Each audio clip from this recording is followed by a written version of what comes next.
कमीत कमी माझ्या विभागात 14 लिटरची मोज आहे आणि जास्तीत 18 लिटरची मोज आहे. लहान मोठे 41 आहे. यावेळी गेलो, यावेळी त्याच्या चांगल्या म्हशी घेतल्या. कुठली म्हस फॉल्टी लागली नाही. हरियाणा मशीनचं दूध त्यांचं हे ज्यादा आहे, आपल्या ह्या मशीनचं कमी असतं.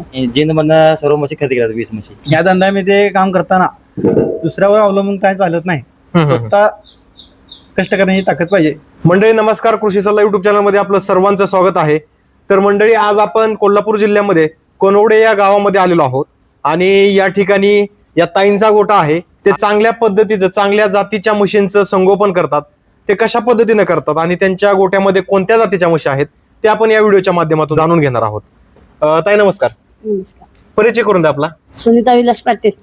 किती म्हशी आहेत आपल्याकडे? 25. कुठून आणलेत काय म्हशी?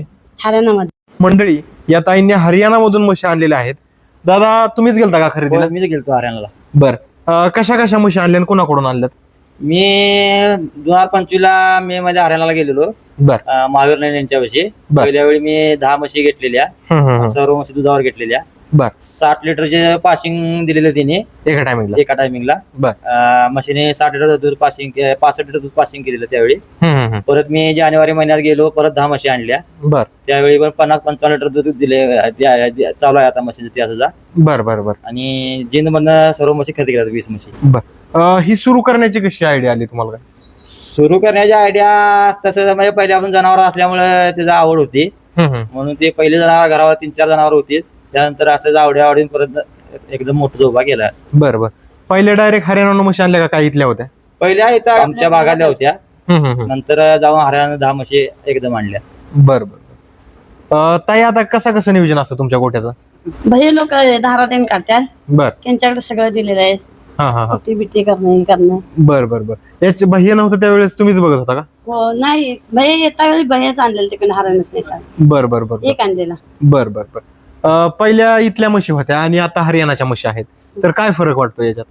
हरियाणा मशीनचं दूध त्यांचं हे ज्यादा आहे, बर. आपल्या ह्या मशीनचं कमी असतं. बर बर बर. किती लिटर दूध देतात आता म्हशी तुमच्या? 7-7 लिटर देतात.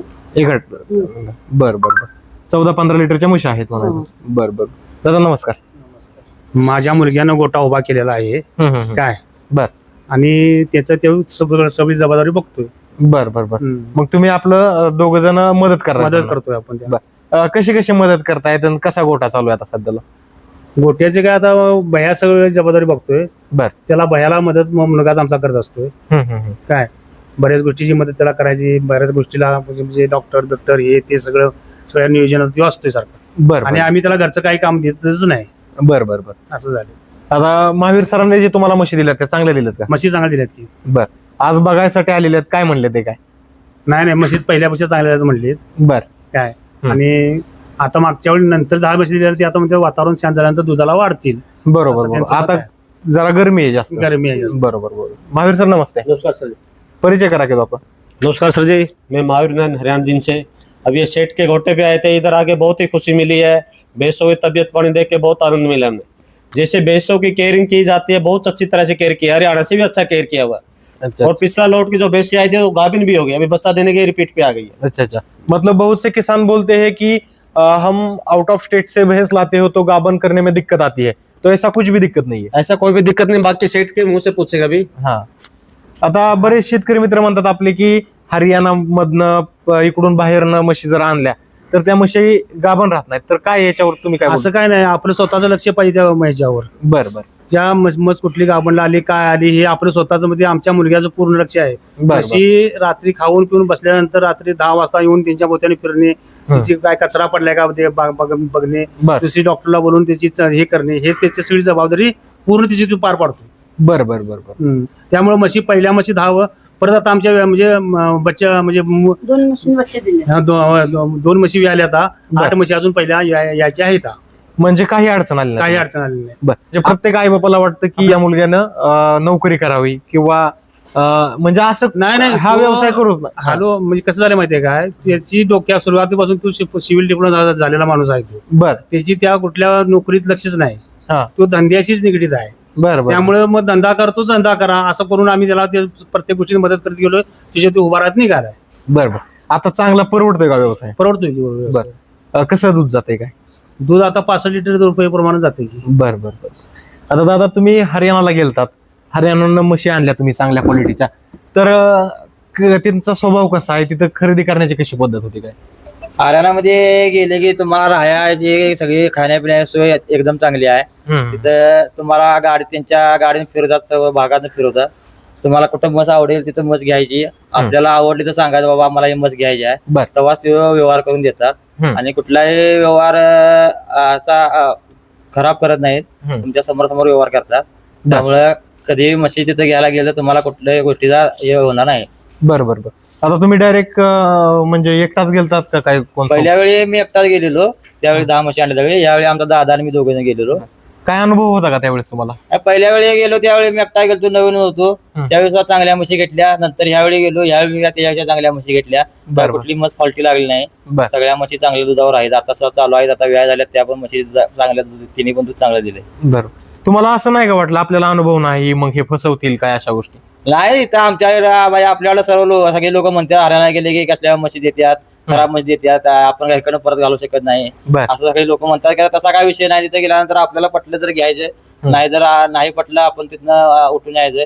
जोपर्यंत तुम्ही घ्या म्हणत नाही तोपर्यंत काय महावीर मस घेत नाहीत, काय नाही. तुमचा यांचा कसा कॉन्टॅक्ट झाला काय? आमच्या यांचा कॉन्टॅक्ट म्हणजे आमच्या गावातला मित्र यांच्याकडे माझ्या आधी गेला होता पहिल्यांदा, शंकर पाटील. तो गेला, त्यानं सुद्धा पहिल्या चांगल्या म्हशी आणल्या. त्याच्या कॉन्टॅक्ट मुळे मी पण यांच्याविषयी गेलो. बरं. आता टोटल लहान मोठे किती सगळे जनावर? लहान मोठे 41 आहेत. बरं. आणि मोठ्या म्हशी? मोठ्या म्हशी आता 26 आहेत. बरं. कसं नियोजन असतं गोठ्याचं? काय खाद्य देत आहे, चाऱ्यामध्ये काय देत? सकाळी 3 वाजल्यावरून चालू होते नियोजन. सकाळी 3 वाजता उठल्यानंतर 3 वाजता वैरण पाणी करून 4-4:15 वाजता धारा चालू होता.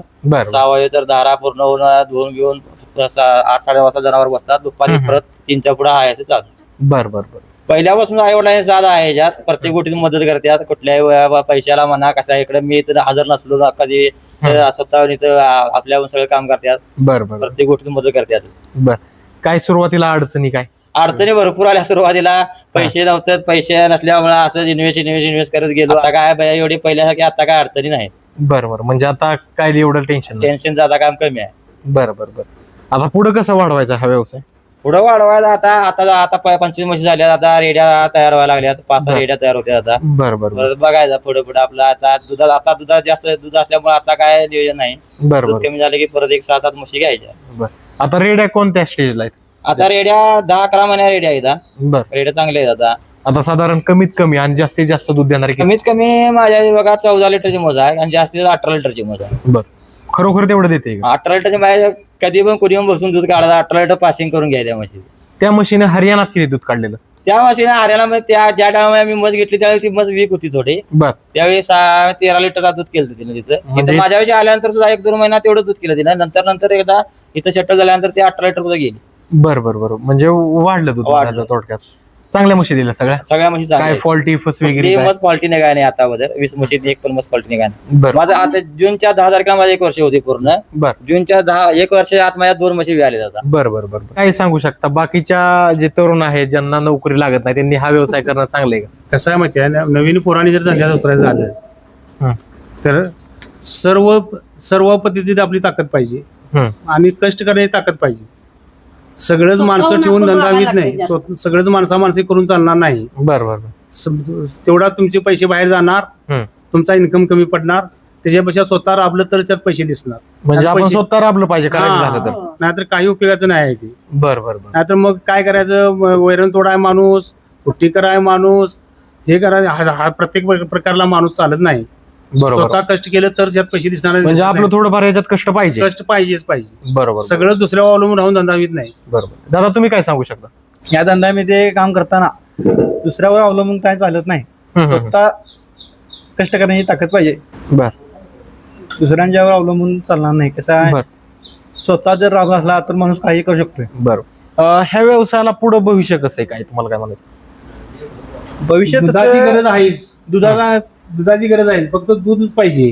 दूध जर आता किती दूध मुंबईसारख्या ठिकाणी दूध किती कमी पडते आणि तिची गरज आहे. ती काय बाबा पुरवून खायची धंदा नव्हता. आज आपण कब्बर प्यार तर ते गेलंच. ते रोज दूध आणायला लागणार. त्यापेक्षा दुधाची गरज आहे.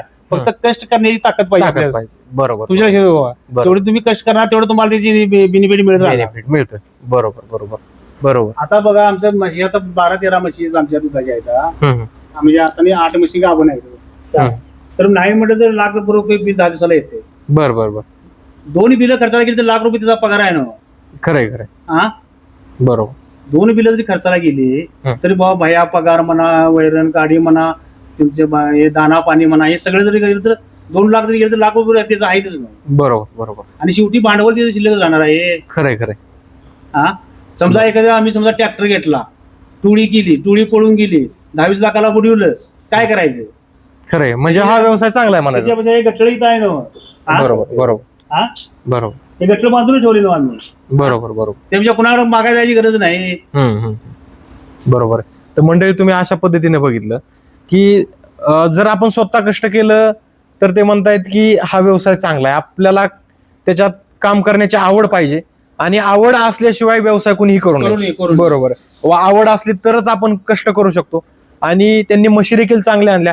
महावीर सरांनी देखील त्यांना म्हशी चांगल्या दिल्या. कारण म्हशी जर चांगल्या नसतील तर हा व्यवसाय पुढे जाऊ शकत नाही. जाऊ शकत. चांगल्या क्वालिटीच्या म्हशी असतील आणि आपलं कष्ट असेल तर 100% या व्यवसायामध्ये आपण यशस्वी होऊ शकतो. तुम्हाला जर असा गोटा करायचा असेल, याबद्दल काही माहिती हवी असेल, म्हशी खरेदी करायची असेल तर स्क्रीनवरती महावीर सरांचा नंबर आहे, त्या ठिकाणी तुम्ही संपर्क करू शकता. तुमच्या काही इतर शंका असतील त्या शंका तुम्ही कमेंट बॉक्समध्ये करू शकता. आजच्या या व्हिडिओमध्ये इथेच थांबूयात. तोपर्यंत नमस्कार.